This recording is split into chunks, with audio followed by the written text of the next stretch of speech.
To Abhay ji classes. Abhay ji classes में आपका स्वागत है। और आज जो हमारा डिस्कशन है क्लास 12th का ही है। पिछले वीडियो में आपको पार्ट 1 मिल चुका था लॉन्ग हेयर वाला, और आज आपका जो चैप्टर है उसी का पार्ट 2 है। We two are the human beings करके है, मानवता को लेकर के है, लोगों के विचारों को लेकर के इस चैप्टर में है। इसमें भी जो कहानी है हमारा क्या है, कुछ इसके पहले जो चैप्टर था उसमें भी एक लड़की का कहानी था, प्लस आज का जो स्टोरी है इसमें भी देखा जाए तो एक गर्ल्स का ही कहानी है, यानी एक लड़की का कहानी है, यानी उसके दिनचर्या के बारे में है। ये टोटल चीज़ें हम इसमें पढ़ेंगे। अगर आप चैनल पे नए हैं तो क्या करेंगे, सब्सक्राइब कर देंगे, चैनल शेयर भी कर देंगे।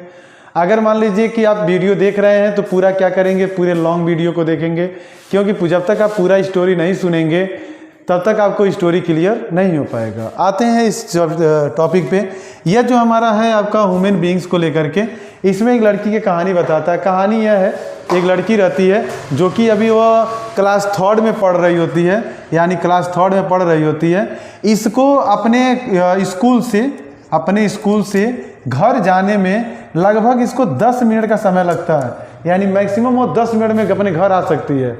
लेकिन होता क्या है, उसको घर आने में यानी घर पहुंचने में कितना लग जाता है, 30 मिनट लग जाता है। और जब घर आने में 30 मिनट लगता है तो उसका रीज़न क्या है कि जब वह विद्यालय से चलती है तो रास्ते में जो भी चीज़ें उसको मिलता है, जैसे मान लीजिए कि कोई दुकान लगाया है या सपेरा सांप दिखा रहा है, कोई और नाटक दिखा रहा है, इसमें बहुत चीज़ों का डिस्कशन किया गया है कि जैसे मान लीजिए कि रास्ते में आती थी तो मौसम के अनुसार क्या होता था, सब्जी वगैरह, गन्ना वगैरह, ककड़ी वगैरह, बहुत सी चीज़ें बेचा करते थे लोग, उसको देखती थी। सपेरा सांप दिखाता था वह देख लेती थी।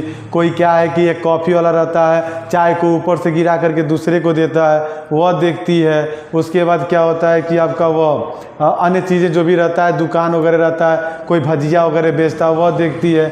यानी हर एक चीज़ों को वह पर डे देखते आती थी। और इसी की वजह से होता था क्या कि वह 10 मिनट के बजाय क्या होता था, 30 मिनट में घर पहुंचती थी।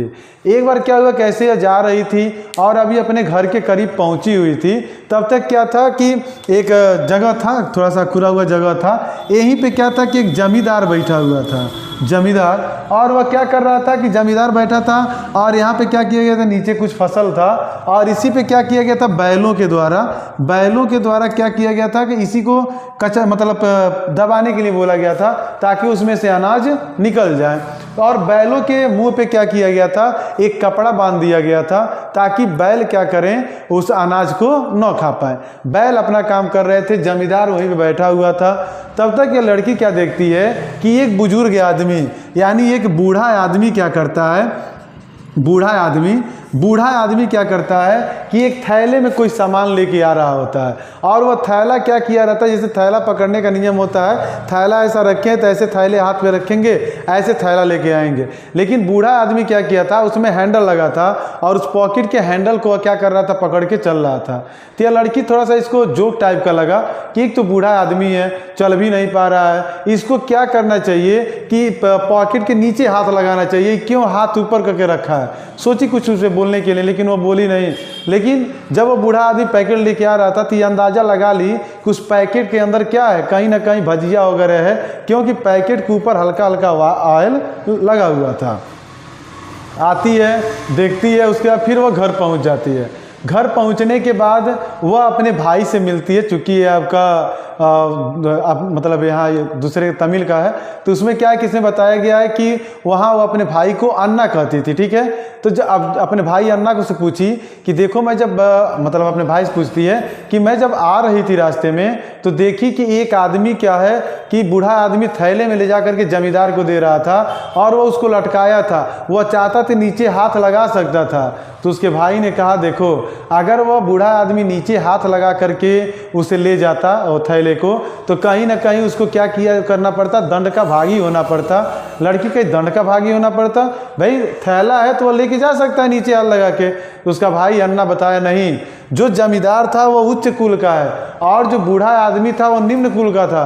अगर वो नीचे हाथ लगा देता तो वह जमींदार आदमी उसको खाता ही नहीं, वो उसको एक तरफ से अपशकुन टाइप का मानता और कहीं ना कहीं उसको दंड देता।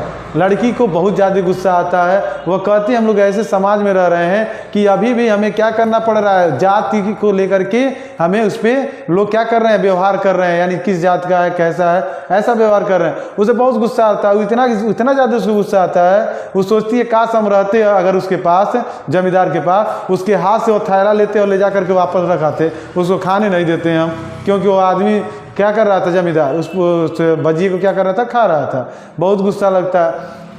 तो उसका भाई बताता है कि देखो, गुस्सा करने से या किसी लड़ने से समस्या का समाधान नहीं हो पाएगा। उसका भाई एक घटना बताता है कि क्यों, घटना यह बताता है कि उसका भाई जैसे बाहर मतलब कि ग्रेजुएशन क्लास कर रहा था और गांव में आया था और कहीं जा रहा था, तब तक जो जमींदार होता है, जमींदार का एक नौकर उसके भाई यानी अन्ना से पूछा कि तुम्हारा नाम क्या है, तुम रहते क्यों हो, किस गली में रहते हो। अन्ना बताते हैं कोई आदमी हमारा नाम और रहने का स्थान इसलिए पूछा ताकि वह जान पाए कि मैं किस जाति का हूँ और उस हिसाब से वो हमसे व्यवहार करे। तो उसकी जो सिस्टर होती है, यानी जो लड़की रहती है, वह इन सब चीज़ों को सोच करके यह कहती है कि यानी हम लोग भी निम्न कुल के हैं, तो क्या हम लोग को भी जीवन ऐसे ही जीना पड़ेगा। उसका भाई कहता है, अन्ना कहता है नहीं, अगर तुम चाह रही हो कि इन सभी समस्याओं का समाधान हो, यानी सभी समस्याओं को अच्छे से लोग क्या करें, देखें, यानी हमें जो समाज में जो स्टेटस हमें मिलना चाहिए वो हमारे पास हो, तो हमें सबसे पहले क्या करना चाहिए, अपने एजुकेशन को सही करना चाहिए। मीन्स अगर हमारा एजुकेशन सही होगा, हम पढ़े लिखे रहेंगे, तो कहीं हमें जात बिरादरी का यह नहीं प्रूफ देना पड़ेगा कि कौन किस जात का है, किस कुल का है। उसकी सिस्टर को समझ में आ जाता है अन्ना का बात, और वो बहुत ज़्यादा पढ़ाई करती है और पढ़ते पढ़ते इतना अच्छा से करती है कि जो नेक्स्ट ईयर का एग्ज़ाम आता है उसमें फर्स्ट आती है वो, और जिसका कोई फ्रेंड नहीं होता है उसके पढ़ाई की वजह से उसके कई फ्रेंड बन जाते हैं। मीन्स हम यह कह सकते हैं कि अगर हमारे पास एजुकेशन है तो हम अपने जीवन में अच्छे अच्छे चीज़ों को कर सकते हैं, या कोई टारगेट हम बनाए हैं तो कहीं ना कहीं हम टारगेट पा जाएंगे। और समाज में एजुकेशन ही ऐसा चीज़ है जो समाज में आप अपना एक अलग स्टेटस बना सकते हैं। Thanks for watching this video. अगर कोई कन्फ्यूजन हो तो आप कमेंट बॉक्स में कमेंट करिएगा। धन्यवाद।